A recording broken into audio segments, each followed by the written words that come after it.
This is how a successful launch looks like. A massive operation worldwide, huge following, a trendsetter culture, products flying off the shelves, and $100 million in sales in its first 40 days. Fenty Beauty managed to pull out all of that frenzy with its first launch marketing strategy, which heavily banked on three modest but quite magical three words tagline: beauty for all. Before you come for me saying that that's as lame as you can get, I have 2 points to make. First, a catchy tagline, or the lack of it, doesn't constitute a marketing strategy when looked at on its own. In Fenty Beauty's case, Beauty for All tagline was part of a well-articulated launch campaign strategy rooted on the brand's promise, and that's the bit that is worth analyzing. Second, Beauty for All is indeed a claim that any brand can call its own without much proof. But before the so-called Fenty effect, the makeup industry hadn't yet heard of a campaign that had the power to encapsulate with such perfection brand, product, and mission statement in a single tagline. That isn't something that every brand can fool us with. In order to understand what worked and the rationales behind it, we'll have a look at the framework of a successful first marketing campaign and the power of a customer promise in edit campaigns. And no, this video doesn't include affiliated marketing bullshit, Instagram coffee recipes, or dance routines on TikTok. For that, you've landed at the wrong place. Instead, this video is packed with marketing concepts, broken down in frameworks, and explained with practical examples used by Fenty Beauty's campaign.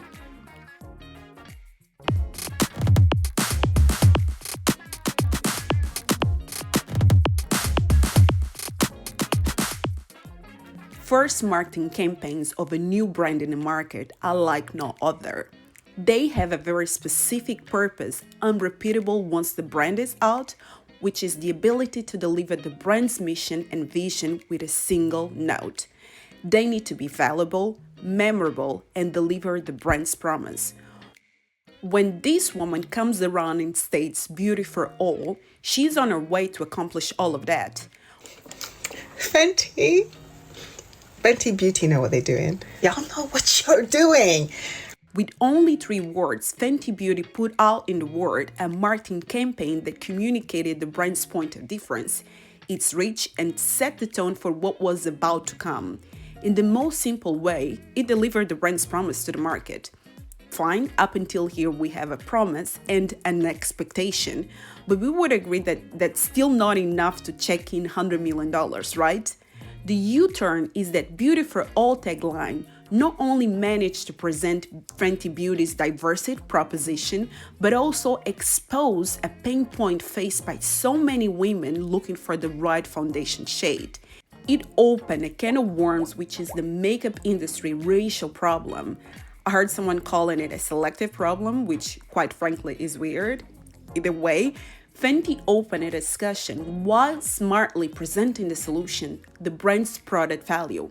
The product in question was a foundation with over 40 shades originally, which then became the brand's signature product and its biggest asset. A new standard in the beauty industry that everyone needs to feel included, including our deep skin sisters. We didn't stop there.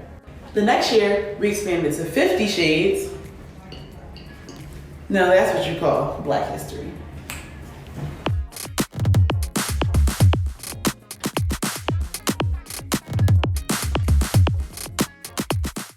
But remember, things in isolation don't have the same effect.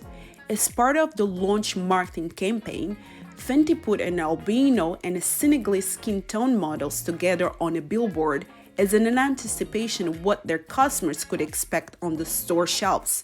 Unsurprisingly, like its campaign suggested, the shades on both ends of the spectrum immediately sold out. When it comes to the Kikassery first launch marketing campaigns frameworks, Fenty Beauty bagged all points of the framework.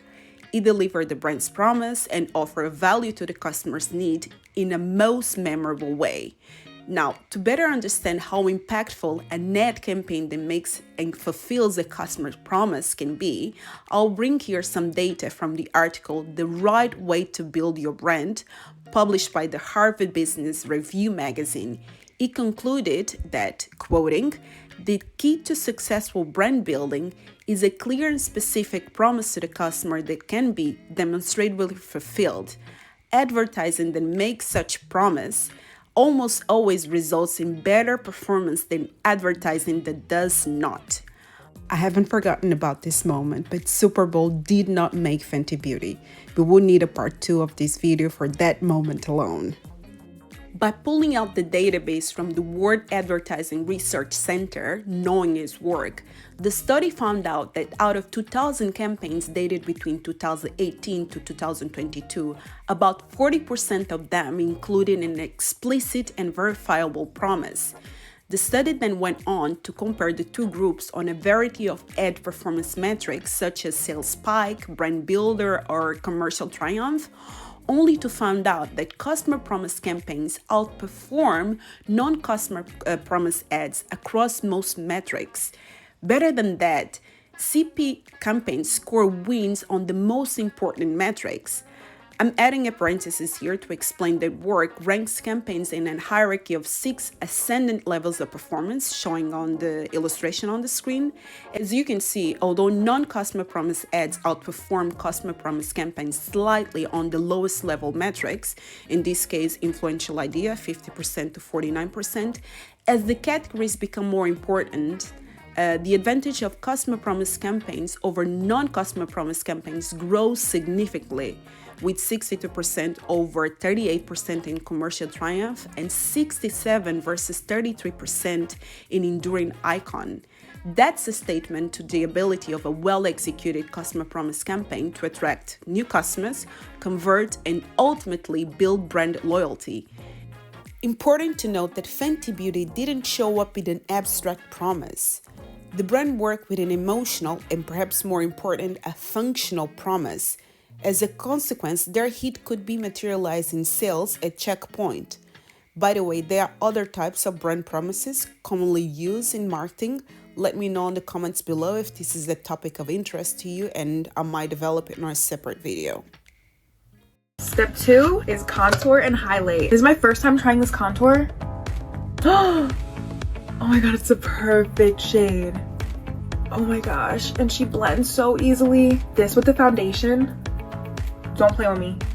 Don't play with me. Okay, I'm obsessed. Now I'm going in with this highlight duo. Look at her. Oh my god, Fenty just gets it. Fenty just gets it. Yep. Before closing, it's important to note that Fenty Beauty delivered all the elements of a successful first campaign framework while embarrassing its competitors in the industry. Without naming a single one, obviously, but they know who they are. The social media circle was set on fire, calling out big brands for being out of touch or for not catering for a wider audience, or at least attempting to sooner. Rightly so, the conversation was blown wide open.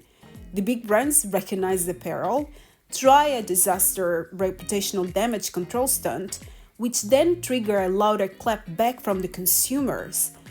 An example of that was the "oh, now you want us as your customer" storm that took over the comments box section on Instagram and Twitter. Diversity and inclusion is not a novelty as a marketing selling point. Plenty of other brands try to pull out the diversity card in mission statements, vision statements, and all sorts of statements out there. But the trouble that they face, or we face, is that those promises just aren't verifiable with what they put available on the shelves. More often than not, they just aren't true. One thing is the advertising aspect of it, another thing is the product offering and output of the brand. To be more explicit, diversity in advertising is different from having an inclusive brand. More than 7 years after its launch, multiple articles have been written about how Fenty Beauty changed the face of makeup industry, quite literally. They walked the walk before talking the talk. Up until then, the beauty industry, with a few honorable exceptions, saw diversity as an afterthought, as a matter of fact, or something thought of as a PR and marketing strategy. That's the reality. With a completely different strategy, Fenty Beauty placed diversity as the starting point from the very first drop of formula in the lab. Their brand message consistency could be seen reflected on the shelves afterwards. They communicated to their target audience where they were standing from minute one. With that kind of scenario, Makeup Forever responds to the Fenty frenzy without mentioning Fenty directly is not seen as an amateur PR misstep. But Fenty Beauty fans did not forgive by looking at the engagement generated. Big numbers sustained year in and year out are quite hard to fake. The $550 million plus in annual revenue generated by Fenty Beauty within the first year of launch left all the rude boys looking for a window of opportunity to snap the diversity and advocacy crown. It's money left on the table. The world seems to be awake now. We will be here to see how many of the next taglines will be followed by a genuine point of differentiation and a customer promise fulfill and deliver in an impactful way. In the meantime, whenever there is good business, owls will always be owls.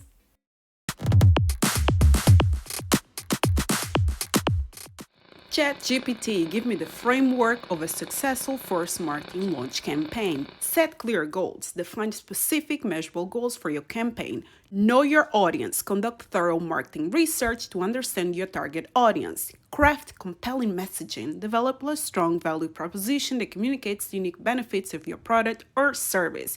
Choose the right channels. Develop creative assets. Build anticipation, generate buzz and excitement around your launch. Execute the campaign. All right.